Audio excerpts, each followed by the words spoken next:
నాలో నీవుండుటే నా ఆత్మీయ అనుభవమే.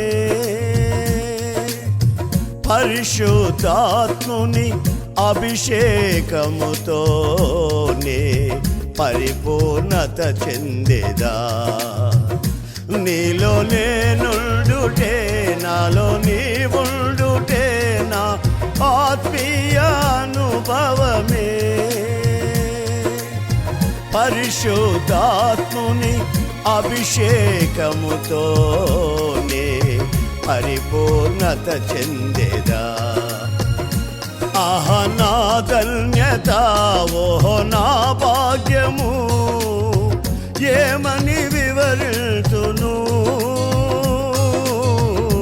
ఏమని వివరితును.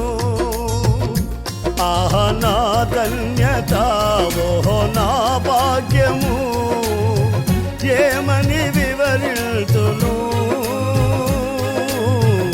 ఏమని వివరితును.